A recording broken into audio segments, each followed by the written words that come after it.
We'll be dancing in the streets, dancing at his feet, dancing in the streets of gold. We'll be dancing in the streets, dancing at his feet, dancing in the New Jerusalem. And we will sing Kadosh, Kadosh to the Lord of hosts, joining in the angels' choir, and forever we will be. Well, welcome to the next chapter. I am Sandi Craig, your 5th day of the week host for this time slot, and we are excited that you're here with us today. Yeah, it's going to be an exciting day, and we've got a show that's packed full of great things you want to know about. And you want to know who I am? I am Sandi Craig. My husband and I co-pastor Life of Worship in Amarillo, Texas. And we would love to have you drop by. If you're ever in the area, you should come in and see us or visit and take part in what's going on. But we also do a few other things. We do Walking in Spirit and Truth right here on this network on Tuesdays at 8 p.m. Central, as well as, well, it's been on hiatus for a few weeks, but Mondays let us reason together at the same time slot, 8:45 a.m. Central, and Monday's War Room Prayers. So you want to stay tuned for that, and you'll see us for some other things too. But we're excited that you've joined us today. And I know that this is an interactive show, and we want you to participate, but you can watch it right there on the Messianic Lamb at radio.com, and you can enjoy it any time of the day. That's exactly right. So we have other people here with us, of course. Here's Miss Jo Cameron from Toledo, Ohio. There, I heard my voice. Anyway, she is one of the hosts of the Tuesdays and Thursday War Room Prayers. Hello. Hello, hello. It's a good morning. It is a good morning. Singing. It's good when you hear the birds singing. I love to hear birds sing in the morning. Absolutely. We also have Miss Sherry Flannigan, right from Ashland, Mississippi, host of His Great Name and Thursday War Room Prayers and lots of news. Hi, Sherry. Good morning. So are you hearing birds chirping this day? Yeah, usually when my cat grabs them, but you know. No, I'm just kidding. I don't let the cat out. We get these pretty little yellow birds, these little yellow finches. And they're so pretty. And I do not let the cats out when I see them out there. They'll come in big flocks. And of course, they're stalking the windows. And I'm like, okay, guys, let me pull the shade so y'all can't see them. You know, lust of the eye, lust of the flesh. You're not going to do that, kitties. So but earlier I was chasing my cat, and the little one, the house one, got out, and we were going like, help, help, you know, to my son. Oh, wow. Well, I'm one that loves to hear the birds chirping, but in the morning it's so beautiful to wake you up singing. They're singing the song of the Lord just like we should. We should be singing that same tune. Absolutely. So, well, we've got one more in this crew, the one who's actually going to bring us our main topic of the day, which is, I didn't even mention it. It is believers, demons, and angels. We're going to focus on believers today. And Mark David Smith, the visionary, the creator of this network, the one who makes everything run, he is right here with us right now from North Carolina. Hey, Mark. Mm-hmm. Yo. So I'm calling this the next chapter, the Kung Fu version. Which Sandi is not laughing or smiling about at all. So, Lo siento, señor and señoras. It's okay, Sandi. We still get it as long as we can hear you and see you, even if you're not lined up. You're not meshing this morning, but you still got a smile on your face, and that's all that matters. Well, right now, with the news that it's that bad, it's sort of a fake smile, I think. I don't know. Got to be a frustration. I know. And there's so many things to be frustrated about, but don't worry about it. We're good with it, and the show will be good no matter what. So don't worry about it. No problema. No problema. No problema. Well, so is there just as a quick pulse from you guys, are your areas shut down? Yeah. What do you mean shut down? Like, Refine. are you able to get out and about? Are you told to pretty much be in your houses? Where are you at? Here in Ohio, our governor told us that if you need to go get groceries, and it's really a need, go. But only those that are police officers, nurses, doctors, pharmacists, and grocery workers are to be out and about. My daughter, Jessica, is a pharmaceutical tech. They ended up telling her to get a photocopy of her certificate to show that she's a pharmaceutical tech. And they're in the process of making a brand new identification card for her job, so that if she does get stopped, if things get worse than what they are now, where nobody can go anywhere, then she's able to show that card. And they are administering those cards as well, I heard, to nurses and doctors, just in case. It's a just in case situation. So, Right. yeah. Right. What about where you're at, Mark? Oh, sorry, Sherry. That's fine. Well, I don't know. I get an email every day from the governor, I guess it is, and he gives updates on different things. Happy for the money coming to everybody. Bring that money on in there, Mr. Trump. But as far as being shut down, no, we're not shut down at all. As a matter of fact, I'm still going up every day at noon and getting my senior meal, free lunch. My dad said never turn down a free lunch, so they offer the seniors a free meal lunch. So I figure what out of 30, let's see, what do you got?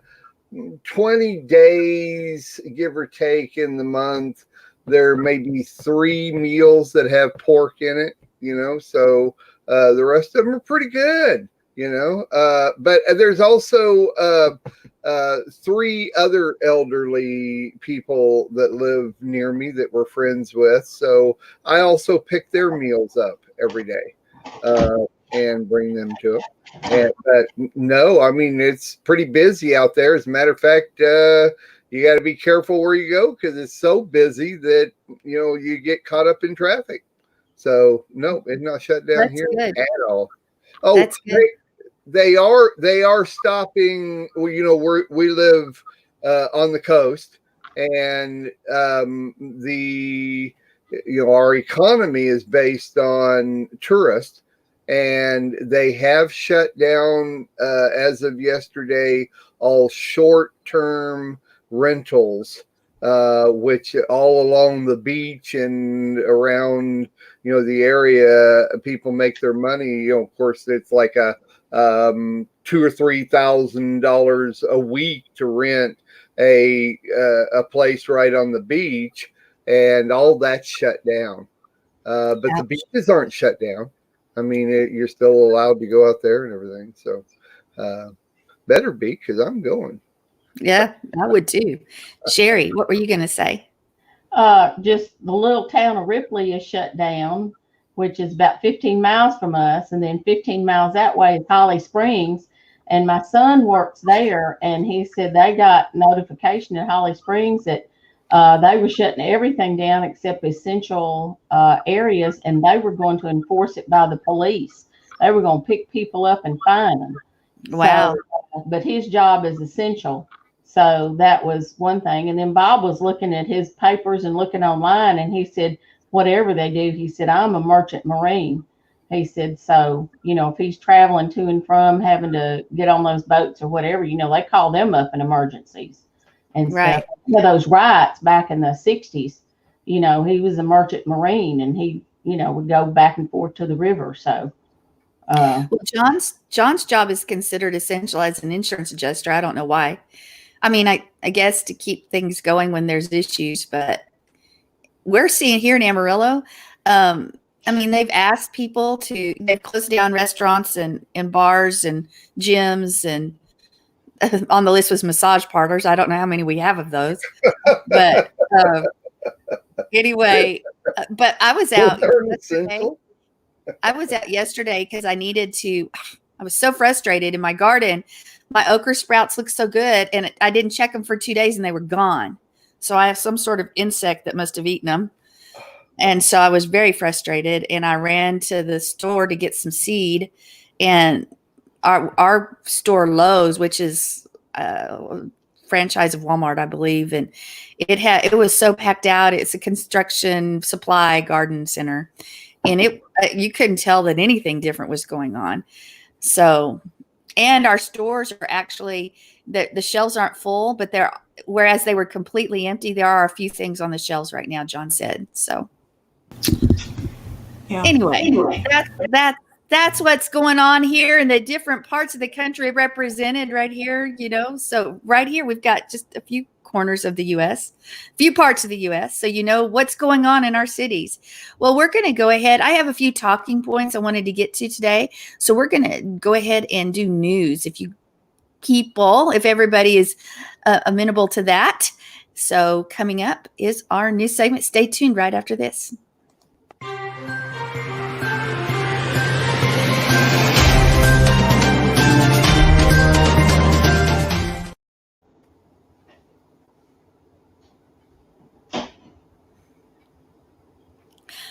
All right. I missed it completely, but here we are. Okay, I wanted to bring forth today a topic that is hit home pretty closely. My niece actually works as an RN in Oklahoma, and she's down there in the ER, and they have had no masks at all for pretty much for the last couple of weeks. And so there were people starting to make masks, and they banned them. They said, you're not allowed to wear anybody else's mask, which I find very interesting. They've also stuck my other niece. She's the one that's going to clean because she's healthy and strong. So she's the one that's going to be cleaning on the floor where they're sticking all these patients that are suffering from or dealing with the coronavirus. So I've got, and there's no mask. There's not protection in that way.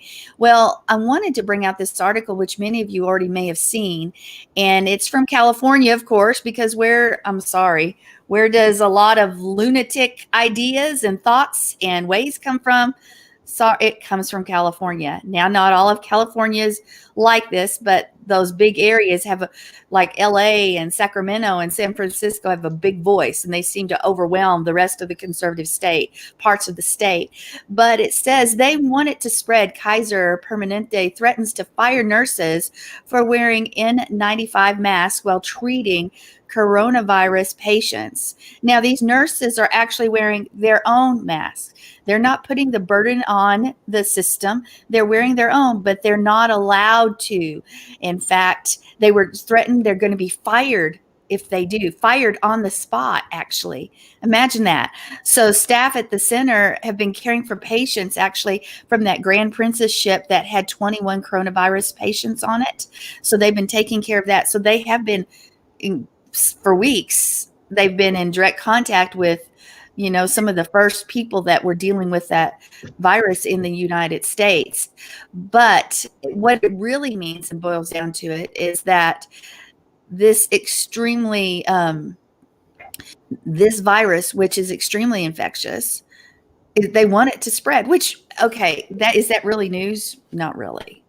I mean, many are taking measures, and places are taking measures to try to stop the spread, or at least make it so it's not as far reaching, or at least slow the timeline. But there are many powers, especially on the left, that say we want this thing to go full force because we want to knock down the president, et cetera, et cetera. And that we're not necessarily going there. But the countries which have been able to get through this rather quickly comparatively, and with the least amount of economic and other turmoil has been South Korea, Singapore, and Taiwan. And they did it because they aggressively tested, and they quarantined. Now, none of these measures are being taken in California. In fact, they have said, I believe it was in Sacramento, you know what, just release them and let them go into the population. It's okay. So I find that very very disturbing. And anyway, we're looking at this in all the midst of this craziness. To imagine if you were a nurse or a responder or somebody that was dealing directly with infected patients, and you had a family and you had to go back and they said, you know what, you're forbidden. You're forbidden for protecting yourself in any way. That brings it home real quickly. I know from my niece, she doesn't have her kids right now. She sent her kids to my sister, and well, praise Yah that she was able to do that, because my sister's a teacher and the schools are closed down. So my sister can take care of the kids. But nonetheless, her husband is a police officer. So both of them are on those front lines. And yet a conservative state like Oklahoma has said, they're not talking about the N95, but you're not allowed. We're not going to provide you masks because we're out, but you can't get masks from anywhere else either. I mean, really, folks? It's lunacy. So I wanted you guys to jump in there and just give an opinion on, or a thought of what you think is going on when you really look at the underlying words of what these people have said. Can I say ignorance? Here in Toledo, they've been asking, in the hospitals in Toledo, Ohio, have been asking for people to make masks to put over the supposed whatever name mask that is. I can't think of the name of it. To put over it, so that what they do is the mask that they wear underneath the mask that's made, they'll take the mask that's made off for every patient, throw it in to get washed, and put a new mask on every time. So that way there is no residual infection or anything. California, that's mostly, I think, happening in San Francisco right now, but it is bleeding down to the south, to LA and to San Diego area. And what's funny about that, and yeah, I'm going to bring a little politics in. That's Pelosi's district, by the way, people, San Francisco. Just saying. It's interesting how that's her district. I just think, though, it's ridiculous that a place like Oklahoma, you're not even allowed to have. You can't. We saw that. My sister started making masks, and she was forbidden to wear any of them. She's forbidden. Yeah, common sense has been thrown out the window today. Common sense today has been thrown out the window. People. Back when I was young, I remember being taught, when you cough or you're sick or you got a fever, you stay home, and kids would stay home, and mommy was home to take care of them. Well, today we don't have mommies and daddies that are home all the time to take care of the kids, because they're all going to daycare. They're all not being, taken care of by mom and dad. And some of these moms and dads can't afford to have their kids stay home and them stay home with them. So you've got this dilemma. And kids were taught, at least I was taught as a child, you cough, don't cough in someone's face, don't sneeze in someone's face. And today it's like Jessica, my daughter, I've talked about her being a pharmaceutical tech. She's right there in the front line at the register getting the scripts, and people are sneezing on her, coughing on her. Even people that have gone to like dentists in the past, that they would have the thing in their mouth, they had a tooth pulled out and they've got blood still in their mouth, and they'd be spitting blood at her instead of being polite and having somebody else do it for them. The common sense factor has, especially in California, oh my Lord. My dad will tell you, he says it's like a bunch of drone robots. Yes, sir. No, sir. I'll do whatever you want, sir. In most of the young kids over there. I mean, that's how they are today. They don't have common sense, is what I see. Anyone else? You want to jump in? I think it's several years ago, I heard kind of what we call the tree huggers, all these environmentalists and stuff, and they have wished for a long time to have some kind of pandemic that would kill a bunch of people. That's exactly where they were coming from. And one very well-known royal type person said that if they could be reincarnated, they'd like to come back as a virus to kill a bunch of people. And I'm thinking, well, you first, I hadn't heard that. Wow. I'm sorry? I hadn't heard that. Yes. but anyway, that is kind of the elite's view, is that we're too much of a drain on Mother Earth, which is ridiculous. God gave us the earth and we have dominion. But they've always wanted to do that. And I tell you, if you want to see socialized medicine, just look at Italy and Spain, because I think it was in Madrid. They went into a nursing home and there were people that had been left there to fend for themselves, even with people in the next bed to them dead. Yeah, that was in Madrid. Like that. They had to open up a skating rink to move the bodies into. Yeah. And then there was in Italy, they're just like, if you're over 65, go home. They wouldn't. I was told it was 40. I was socialized medicine. I was told that it was over 40. If you're over 40, you're considered non-essential and not important. That means all four of us would be SOL. So no, I wouldn't, because I mean none of us would, because we have the blood of Yeshua, right, and we'll live and not die and declare the works of the Lord. Period. That's what he says. But we are coming to a place where we need to know and learn now how to walk in the promises of God and trust God, whether we live or whether we die. Blessed be the name of the Lord. God would really rather have us living, because he needs people in the earth that are going to preach his name, preach the gospel, and that's what we're doing. And he's not wanting us to die out. So that's just an attack of the enemy. But, we are fast, and these may be just dry runs. Where is our faith? What are we going to do? Just like we were talking about our needs being supplied. I prayed about it when we went out and we got a bunch of stuff, but we needed baby formula. The great grandbaby's down here now for a few weeks. We didn't know this was going to happen, and he has a very specialized formula. And my footsteps were led and went to Sam's. Bob, we had bought a TurboTax. We had somehow got out of our basket. It was returned. We had to go back the next day. That next day, I happened to just be looking around, and they had the baby's baby formula and the big things. We could get 2 of them. And I told my daughter, and she said, Mom, Sam's doesn't even carry his formula. I said, well, this one did. So praise God.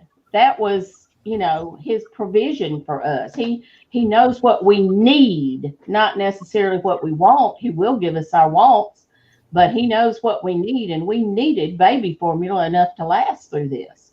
So we were able to get those 2 cans, and that was 1, 2, 3 or 4 weeks worth. I think it's like a month's worth. So praise God. He just shows himself strong for his people. No matter what we go through, he does. He's so good. He tickles me. He never does it like we think he does. I'll be quiet.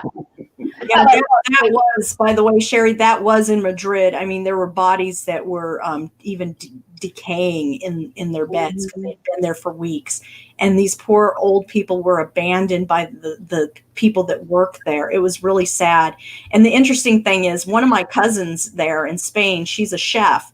She has been pretty much ordered, not chose. She doesn't have a choice. She's ordered pretty much to go to her job and cook meals that will be delivered to different places that have been quarantined. So they have orders. She's young. And so because she's young and she's,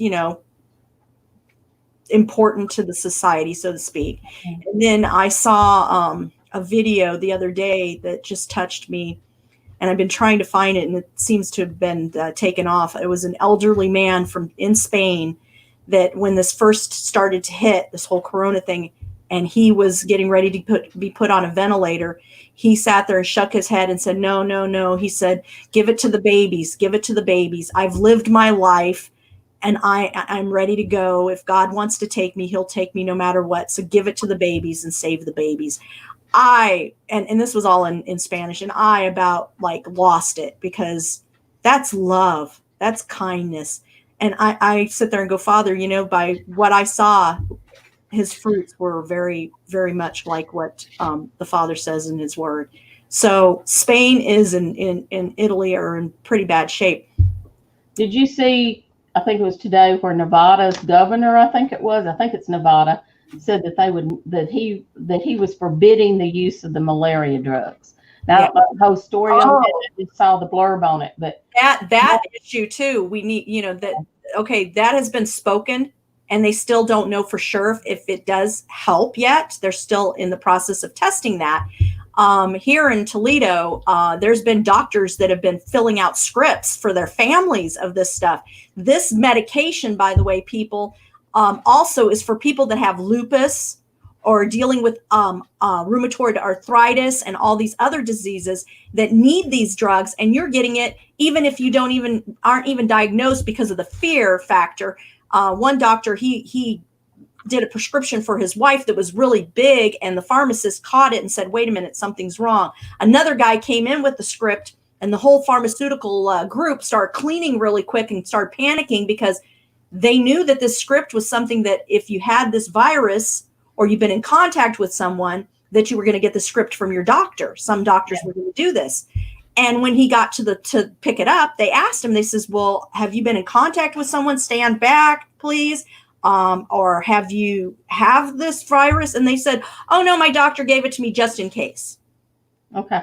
That's not right. That's not how we should be doing. This is why there's so much fear going on. And this is why we need to stand on the scriptures and stand on his truth. Amen. Mark, did you want to say something? Jump in here. Just jump in anytime. We women got you outnumbered, but you jump in. You don't bother me. I know.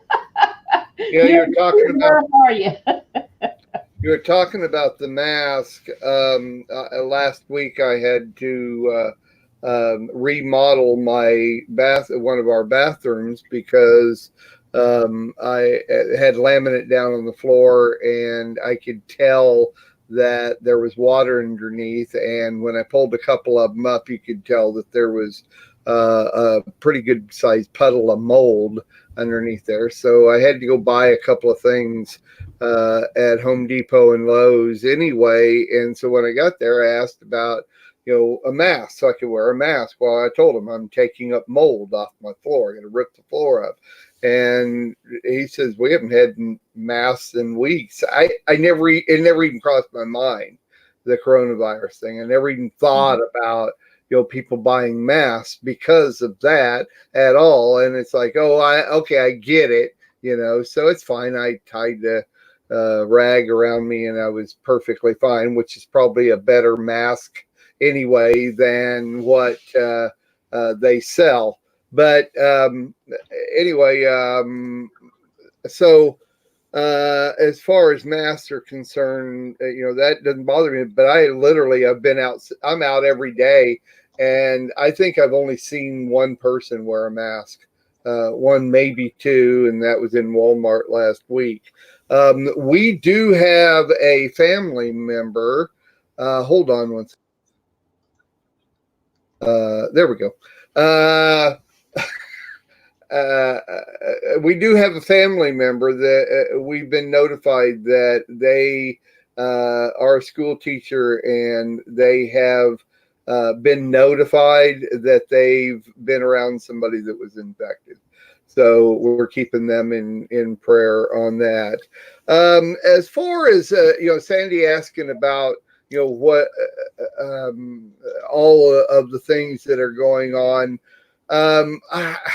And I'll deal with this when I teach here in a minute on being a believer. But, y'all know that I spent many years under a ministry that continuously told us that things were going to happen. They were going to happen soon. They never happened. This is going to happen. It's going to happen soon. It never happened. This is going to happen. It's going to happen soon, and never happened. And, after a while, and of course now today, after many years of going through these things, I'm under a cry wolf syndrome. So when when everybody is talking about the government's doing this, they want this to happen, this is, what's going on, I'm still a little, I'm not gullible at all. And I'm still a little leery of what's really going on. So I don't just accept every report that's out there, even from people that I trust, like John and Sandy and you guys and everybody else. I'll listen to it. I want to hear it. I'm under the understanding, and you're stupid if you don't listen to these things. But you gotta understand them with a grain of salt, and with a after hearing years and years of things that are going to happen, they're going to happen, and they're going to happen soon, and they never happen, and they never happen, and they never happen, and there's not even an inkling of things that are going to happen. I hold out with my trust in God. I think that's it. But there are a lot of things being said in a lot of different areas. It's kind of like I put it in the same instances. Last month or so, I passed some kidney stones. Well, when you're a public figure like I am, and a lot of people know me, and a lot of people listen to Lamb Radio, and a lot of people, the word gets out, public media and all this kind of stuff, and social media, that kind of thing. And so I get inundated with a couple of thousand different remedies on what to do for my kidney stones. Once again, and I've said this many times, every one of you heard it, if I do everything everybody tells me to do, I'd be dead. You can't literally do everything that you hear and be a part of all of that. So there's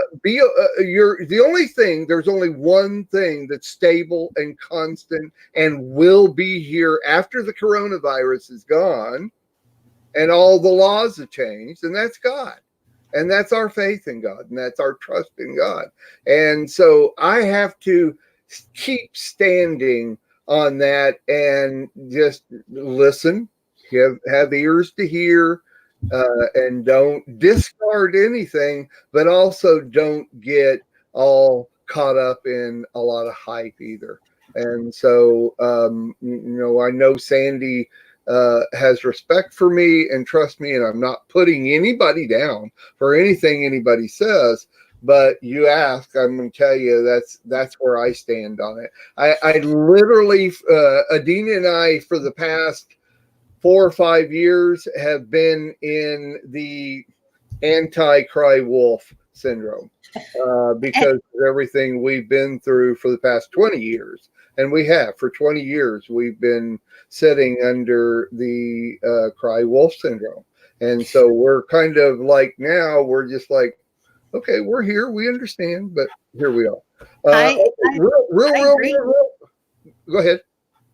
I agree with you, though, but we should be because I know that cry wolf feeling, and John and I even hesitate when we bring in new information. But by the same token, if the information's there from several confirmed sources, I believe we have an obligation to report that, and then people 100%. Put it on a shelf. And you should be led by the Spirit 100%. And not be moved by anything, but yeah. So we should have no fear. We should have no fear if we are. With your segment coming up, believers in the God of creation, then we should have no fear. That's it. Yeah, that's fact. 100% fact. Yeah. One last real quick thing I want to show everybody here is, in case you're not familiar with this, on the website, of course, shameless plug, I'm running really slow. Sandy, you're not the only one running slow these days.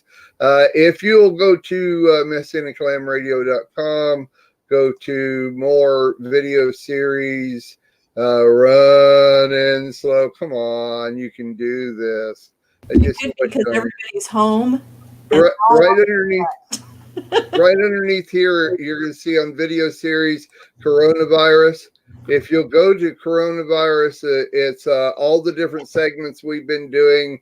Also, Nitsa Moshe has done a lot of different things on this that are really good. But right up here at the top, you'll see links to dashboard updates. And I want to show you, if you have not seen this yet, there are 2 dashboards that keep track of everything that has to do with the coronavirus on the planet. And this is from Johns Hopkins University.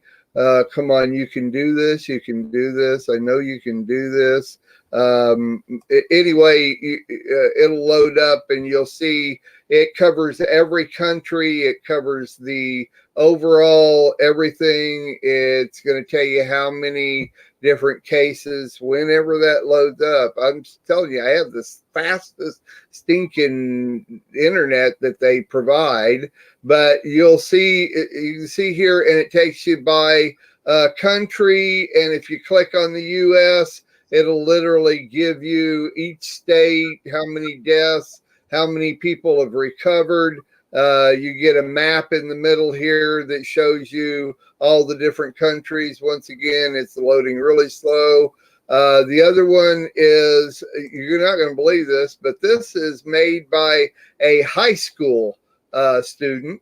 And this gives you even a little bit more refined statistics on this.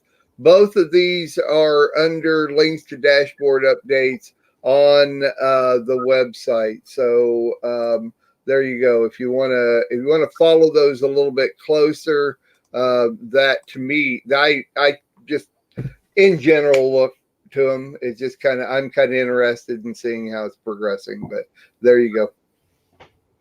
Very good. All right. Well, we're going to go ahead and wrap this up and get to our homeschool segment because there's some important information you need to hear. So stay tuned after this.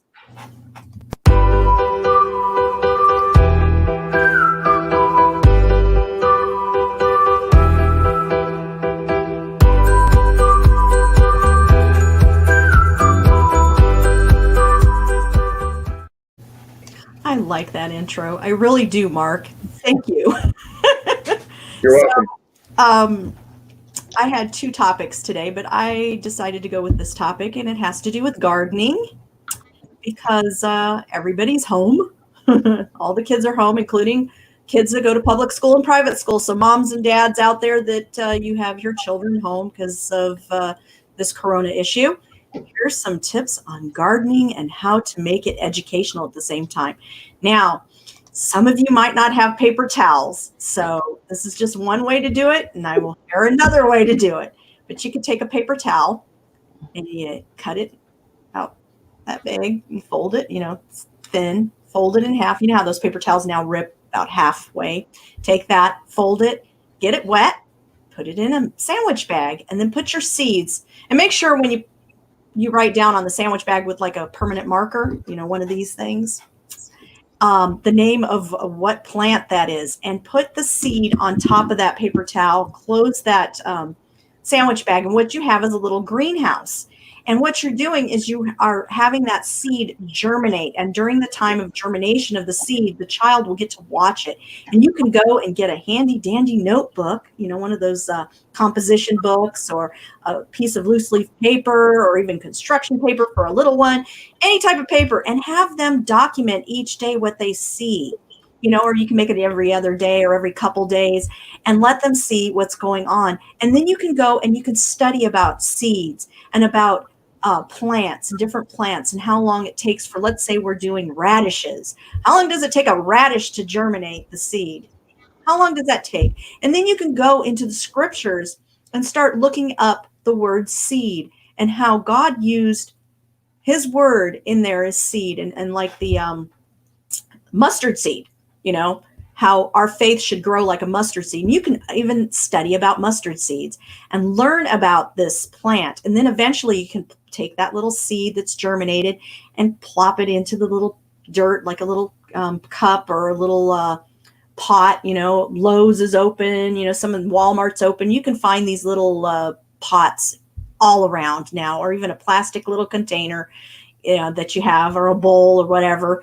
that you're not using anymore, and just plant that seed. Also, if you don't have the germination thing that I'm talking about with the paper towels, if you don't have paper towels, guys, you can always get dirt. Dirt is everywhere.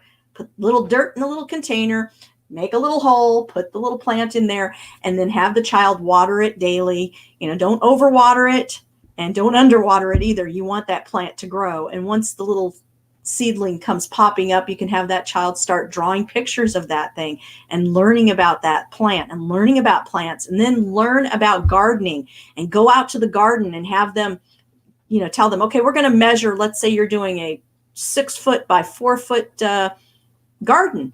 So we're going to measure that. How many inches are in 6 feet? How many inches are in 4 feet? So you got a little math going there. And then you start planning out and mapping out your garden. And you're teaching them mapping skills as well. And you're teaching them horticultural things. But also when you're planting the plants, transplanting your seedlings into the garden, and you're mapping this out, you're teaching them how to be patient and how to be loving and kind to that plant and what you need to do for that plant.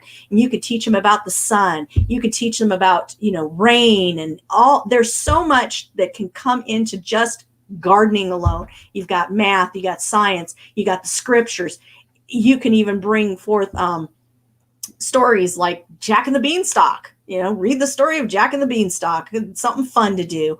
And or James and the Giant Peach. Read that book and then go watch the movie. So you have all these different aspects of things you can do that just connects to gardening, and you just expand that. There's so much there. And moms and dads that have kids that are, going to school and everything, put a wrench in that. Put a little wrench in that and do something. Don't let them sit around watching movies all day or playing video games. Do something with your kids. This is a time and a season to get reconnected with your family and to be a unit. That's what I have for now. And, we could go on with that. At least I could. I could do about an hour of all the different things you could do with that. So I'm trying to keep silent because of the kung fu thing, but I love what you're saying. What?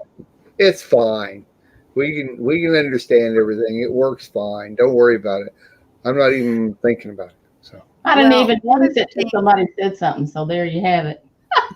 One of the things that Mariah and I are going to do tomorrow is, last summer I promised her she was looking at sunflowers, and they're big in there. So we're going to plant Amariah's sunflowers tomorrow. And I'm going to do some of that with her. I'm going to have her put the seeds in the ground.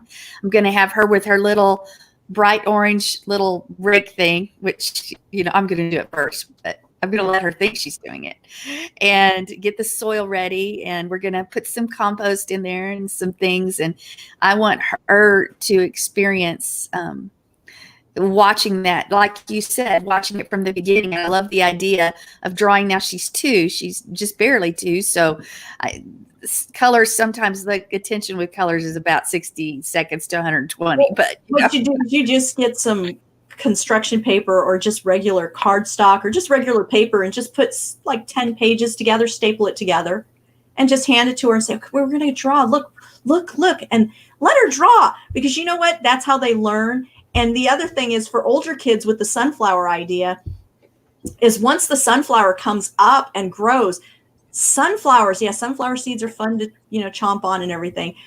But also they feed birds. There's certain birds that eat sunflowers. So then you can watch the birds come to take the sunflower out of the sunflower, the sunflower seeds out of the sunflower, and watch them eat it. And then maybe find out what birds they are and do a little study on that. Like I said, it expands. There's so much out there with just one topic, just one thing, and you can learn so much. And you can also bring forth the scriptures, and it is a lot of fun. I enjoy being in the garden. Plus, you get your vitamin D, people. Yes, and you know what? I'm gonna bring a segment probably next week on edible, or use your yard. People, you can grow anything, even if you live in an apartment. Get some pots and grow something. There's something healing digging your hands in the dirt. Seriously. Sorry. Some of us can grow things, and some of us have talents in other areas. I have never gotten the Yard Beautiful award. Let me just put it that way. Not that I might not get it in the future.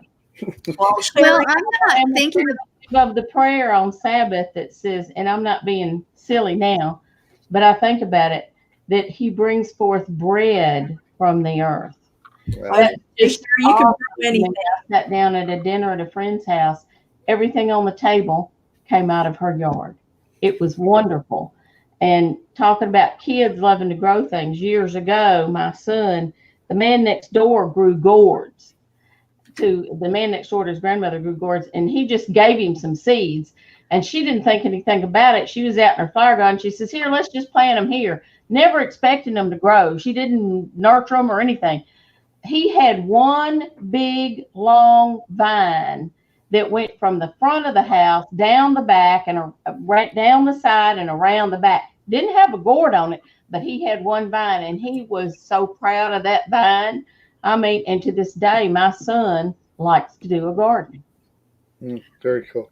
I was going to say, you can grow one thing that's easy to grow, and if you can't find seeds or anything, go out into the backyard and find a dandelion with its seeds. Plant a dandelion. Oh, I don't have to do that. I grow anyway. Also, they grow faster, and kids can watch that grow quickly. So that's another option. You ever had dandelion pancakes? Yeah. Very good. all right. So watch the pilot episode of Green Acres.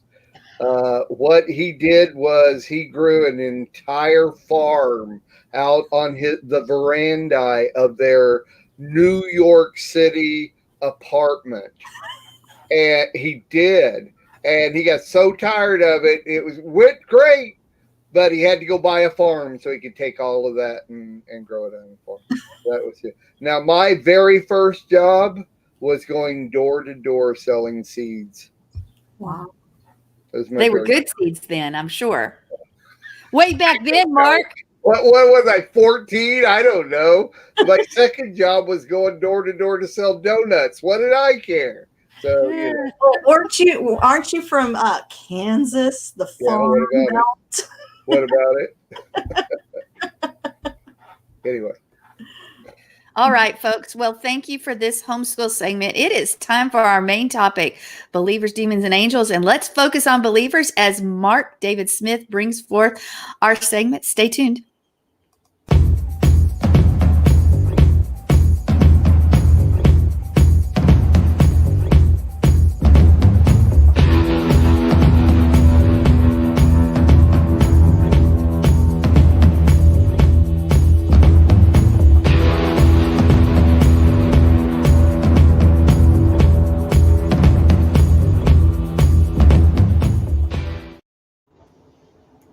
I'm going to talk about believers. As we saw in the intro, these segments, this video series we're doing is called Believers, Demons, and Angels, or Believers, Demons, Angels. I just want to start it all off with something that most everybody knows about me. If you've seen me very much on the Lamb Network, is I am what's called a realist. And a realist definition is a person who accepts a situation as it is and is prepared to deal with it accordingly. It's also, I'm going to mute everybody because I'm getting some kind of feedback here. Thanks. So it's also a person who believes that the subject matter of politics is political power, not matters of principle. And this is very important too. So I deal with things as they come to me. And as, once again, we were talking about in the previous segment, is that I've learned to take things as they come. I try to prepare the best I can, but preparing is based on things that have gone before. You can't prepare something, you can't prepare for something if you don't understand what it is that's coming. And how does this go along with believers or believing? You have to believe. You have to understand. How do you prepare for something if you don't believe in it? I've always taught that Friday is just as important as Sabbath, because if you don't prepare for Sabbath, then you'll never be able to fully appreciate the Sabbath. But if you spend the time preparing, how do you prepare for it? You have to believe that that day is important enough to prepare for. So let's, once again, as a realist, what's most important to me is to understand communication. And to understand communication, you have to be on the same definition of words that you're talking to people. So that's communication. You're talking to somebody. If that person doesn't have the same definition of the words you're using in your conversation's all over the place. So I like using definitions when I teach. The word believe is to accept something as true. We don't have to worry about the word true. We know what that means. Feel sure of the truth of. So it's the same thing as what I was talking about with Sabbath. We accept that the Sabbath, a regular Christian that or any other faith, religious faith, is not going to prepare for Sabbath. They're on Friday, they're just going to go about their day. But because we as Messianics, we have come to the realization of an understanding of what Sabbath is, we prepare for that. Means that we believe that it has value. And there's another real important word that is self-understanding, is the word value. You cannot, you should not really believe in something that has no value, whether it can be a positive or negative value. A lot of times the words believe and faith are used interchangeably. Believe is a word that can actually be used in and out of any religious understanding or sentences or communication using. Faith, on the other hand, is generically used outside of a religious conversation based on their own belief in the word. To me, I never use the word faith unless it literally has to do with a believer in God or God. Or our lifestyle walk. Yesterday, I taught on Romans 8, which is the end of a series that I did on Romans 7 and 8, and it talks about what Romans 8 literally is the chapter in the Bible that if you are a believer and you want to know what it's like to serve God, read Romans 8, because this will help you understand. Of course, Romans 7 introduces you to your walk with God and what it's about and going into that. But faith, the definition, it's a noun, is complete trust or confidence in someone or something. And this is, of course, from a secular dictionary. To me, faith only works in a religious context. So it's having faith in literally God, in that I have complete trust or confidence in who that God is, what that God will do, and what the whole lifestyle is about. At this point, I want to use the word halakha. And the meaning of halakha is the way a person walks. And so if you believe in the one and only true God, the God of Abraham, Yitzhak, and Yaakov, then you walk the walk that God has given us, the God of Abraham, Isaac, and Jacob. That God has given us in teachings and instructions. And I have no problem with the word law. To me, that is his halakha. That is the way that we walk. And if we are believers and we trust, then we have faith in that God that we believe in. Then our halakha, the way we walk, will be based on that trust and confidence, and we will walk according to his teachings, instructions, and laws. Now, taking the other side, because once again, I'm a realist, so I have to, as a realist, it's always why. I want to know, why am I to believe this? Why should I have faith in this?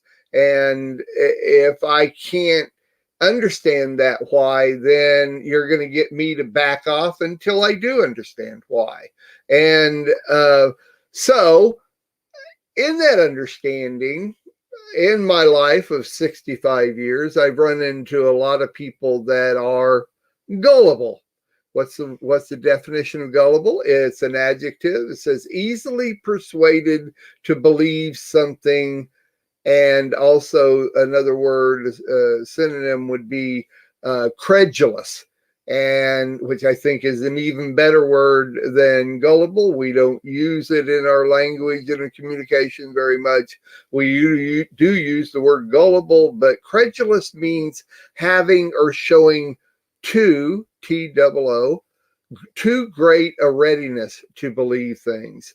So this would be a person that is going to believe just because they heard it.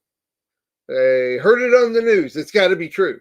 They heard it from the lady next door that you talk to twice a year, so it's got to be true. This is a person that is too ready to believe things. This person should never live a religious lifestyle, because they might even believe that Buddha is the sister of Jesus for all that, because they could just believe anything. I can't do that. I cannot live my life that way. I do not want to stand in front of the Lord on the last day and have to give an account based on being gullible or credulous at all. Even naive, the definition of naive is a person or action showing a lack of experience, wisdom, or judgment.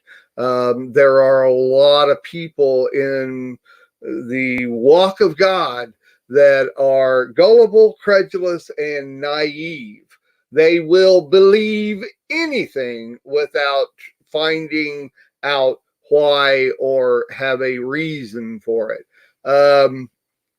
So I am also what's called pragmatic, meaning that it's an adjective dealing with things sensibly and realistically in a way that is based on practical rather than theoretical considerations. A couple of years ago, I get a phone call from somebody on the phone with I think even possibly an Indian accent, that said they were from the IRS and that my taxes are way overdue and I owe so many thousands of dollars. And if I don't pay it over the phone right now, then they'll notify the local sheriff department, and they'll come and get me. I kind of freaked out a little bit, because I used to be self-employed, and I had a little trouble with taxes, and they had the exact amount that I had already paid, but didn't know what it was. And Adina, my wife, is laughing at me, saying it's just not true. It's not it. And I'm not gullible, but it was based on information that they had, which was probably public information, and so I had to find out. I had to get a hold of the IRS, and they practically laughed at me too, said, no, we're never going to call you on the phone, that kind of stuff. Well, so I'm going to deal with things sensibly and realistically in a way that is based on practical rather than theoretical considerations. And sometimes I'm not gullible, but I got to find out before I'm going to walk through it. And once again, sometimes things are a little bit skewed. Anyway, so I want to clarify a couple of things. First of all, belief system. A belief system is a set of principles or tenets which together form the basis of a religion, philosophy, or moral code. What we live in the Messianic lifestyle is a belief system. It's not a religion. It's a belief system. We have a set of principles, tenets based on the Word of God as a whole, and not as just one section of the Bible and the other section. Even though we have the full Bible in front of us, we only take that part of the Bible. There are some religions that take that part of the Bible, and that's their belief system. So what you have to understand is that each different denomination, and there could be thousands and thousands based on Christianity, but these are different belief systems. They're called denominations, but they're actually belief systems. Within different religions, you have these things. So why do people believe in a specific belief system instead of the whole thing as a whole? Because they're believing in the doctrines set forth by an individual person instead of going in and studying it for themselves. I've always said, what's the difference between a person living the Messianic lifestyle and a Christian lifestyle? Because the Christian lifestyle, they kind of basically believe the whole Bible, but only go with the New Testament. What is the difference between us? Most Messianics have come out of the Christian belief system, the Christian religion. But the reason that we're Messianics is because we went in and we heard about Sabbath and kosher and several other things, and we went in and searched it out. We're Bereans. We searched it out. And once we searched it out, we believed that this was the actual way to go rather than the generic Christian understanding that only the New Testament. So that is our belief system, is that, once again, we believe because we searched it out. Let's now take real quick blind faith. I know I'm running out of time here. Blind faith. To me, there is no such thing as blind faith. I believe if you go with blind faith, then you are literally going with being gullible, credulous, and naive. You just accept whatever, and you'll believe that Buddha is the sister of Jesus. And so, there is no blind faith. To me, I have to know why, and I believe most of us do. Like I said, becoming Messianic. We searched it out. We just didn't get up one. I remember doing PAL talk, and we would have people come into our room, and Christians, and say, "Oh, you guys are wrong about this. You're wrong about this. You're wrong about this." And I used to be, kind of rude and say, "Oh, you're so right. I just got up this morning and I just decided that, you know what, I'm going to be Messianic today and stop being a Christian." No, it's stupid. It's stupid to believe in anything without first understanding and knowing what you're believing in. So if you want to be a believer, believe, know, look at it. I remember when I first, of course, I grew up as a First Baptist, was baptized when I was 10 years old. That's a whole nother story. But when I was in my early 20s, I went to John Osteen's church. I was brought by a high school friend of mine, my best friend. He brought me to John Osteen's church, and it's like, you don't lay your Christian trip on me, and I won't smoke my dope in front of you. But I went with him anyway, and it was to a I can't remember exactly who was there. John Osteen, and they were having a conference, and I was sitting here, and about 10 feet away from me, they brought a boy in that had a club foot, and they prayed for him along with everybody else. They didn't spend extra time on him or nothing. They just prayed for him like everybody else. And I'm sitting there and I'm watching and I'm looking. They didn't have his foot bound up or anything. They didn't have a shoe on it or anything like that. It was sitting there, and I'm looking and through the whole thing. And literally, I'm telling you, probably 15 to 20 minutes later, I glanced back over there and somebody freaked out and started yelling. And literally, as God is my witness, the boy had a foot. From that point on, I didn't have to ask why anymore. I believe. So the only last thing I'm going to leave you with is when Dorothy had her red slippers on and she needed to go back to Kansas, all she had to do was believe, click her heels, and say, "There's no place like home. There's no place like home." So believe, but know what you're believing. So there you go, everybody. That's the best I can do for you. There's no place like home. Sherry, jump on in there. I haven't heard much from you today. Oh, we're all muted. Basically, what you're saying, Mark, is that you saw the evidence for your belief. You know, what is it? Faith is the things hoped for, the evidence of things not seen. Yet you saw with your own eyes. And I'm not going to expand on that. There's a lot more to what that actually means. A lot of times it's not what we think it means, but you saw with your own eyes. And that's what the Holy Spirit does. We could preach all day long, but unless the Holy Spirit gives life to those words.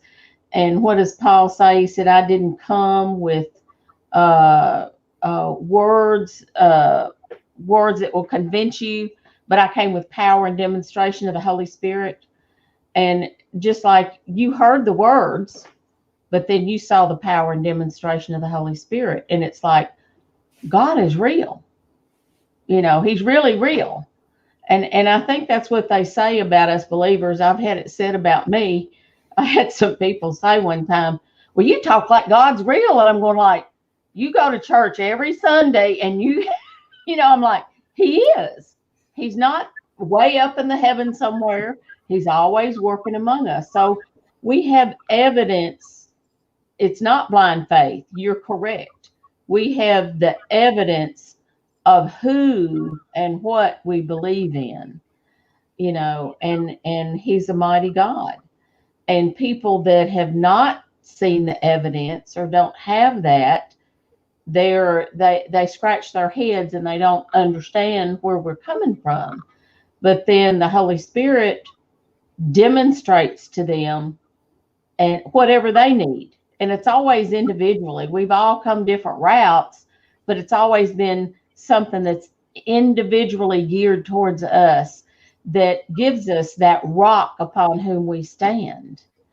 And you know, we say believe, but then believe is a verb, and then you have a believer, which is a noun, you know, but a believer believes. So it's a noun and a verb. You know, that's kind of interesting. Hebraic words are always action words. And, you know, I was thinking about that earlier, that it's action words. And we're not teaching or talking about something that's not real. And people don't have to be gullible. The Holy Spirit gives them something upon which to base their faith. And that's really good, Mark, that you pointed that out, because it is not blind faith. We don't have blind faith. Faith ain't blind. Faith is what we see and we perceive it. So, and what is that we see and perceive? It's our God and what he said. We believe his word. And his word, as the Amish say, is certain and for sure. in all generations and all situations. I think what you said and what Mark, what you said was excellent. And the bottom line is, folks, I don't care if you call yourself Messianic, if you call yourself Christian, or you call yourself something else. You need to figure out what you believe and why you believe it. You need to go back and look at the facts and see where it's come from. Check things out, audit it, because you might discover that you're off in some places because what you've been taught is off.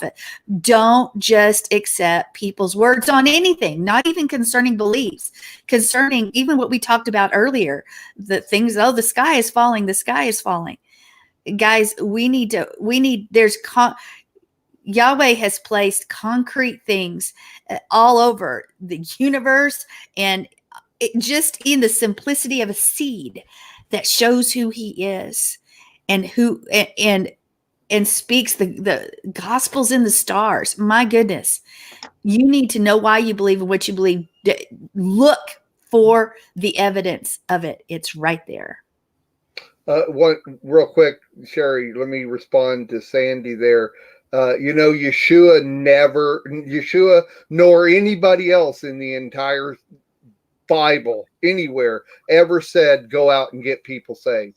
Never once. What did Yeshua say? Go and make disciples. Go and teach people and let them decide for themselves. Go ahead. But in response to Sandy's is that it is very important for us to know what we believe and why we believe that. Why is it so important? Because when somebody else comes along and teaches diametrically opposed to what you believe, you better have that foundation of why you believe it. And we have seen that so many times in the Messianic movement of people who have fallen away from the faith. They don't know why they believe what they believe. They're just like you said, Mark, earlier, they believe it because somebody told them. That's not a basis to have your belief system on. That will not stand. We have to know, just like you said, Sandy, why we believe, what we believe, what is that belief based on? And it's based on the Word of God. And that's actually kind of why I started His Great Name thing is series teaching, is just because there seems to be a lack of understanding the basics of our faith, and people were falling away. They're denying Yeshua. Why do we believe Yeshua is the Messiah? Why do we believe in his shed blood? That's the things we have to know, why we believe that and what is it based on. It's hugely important. That's a hugely important statement, because you will get overset when somebody else comes along with a different belief system and convinces you of that. Right. Joe. Mark, do you want to wrap it up? Oh. Joe. All I was going to say is anything man-made just falls apart. So we need to just seek it out and find it, and he will reveal everything to us if you truly seek. He says, seek and you shall find, knock and the door shall be open. And if we truly do that, then we will find and the door will be open, and you will have the true faith that you should have, and not like blind faith. And I wrote in the chat there between the four of us that blind faith is like a blind man trying to walk like a sighted man. Sure. It's good. Thank you, Sandy. What? I was going to let you wrap it up, Mark. No, it's good. I've kind of said everything I can say. I mean, as with all of us, we can go on and on and on, but that is a synopsis of being a believer to me, right. A true believer. You're exactly right. All right, everybody. Well, we are so glad that you've joined us today, and we're going to be here next week, and we're going to have more for you, more discussion. And you don't want to miss a moment of it. Also, hey, there's stuff that can fill your day to encourage you, to help you know how to audit what you believe, and maybe give you some better understanding at the Messianic Lamb MessianicLambRadio.com. Go there and look at the network, and you're going to find something to feed you and fill you up, and maybe change your perspective on some things, or at least give you some ideas that there's more. Don't just accept things face value. Anyway, thank you for joining us today here on the next chapter. Until next time, shalom. We are richly blessed to bring you what we believe is the fullest, most diverse, yet up-to-date progressive teachings, discussion, and prayer programming you can find anywhere on this planet. Be sure to take the tour of the MessianicLambRadio.com website. I'm Susan Hoogie, thanking you for joining us on the Messianic Lamb Video Network.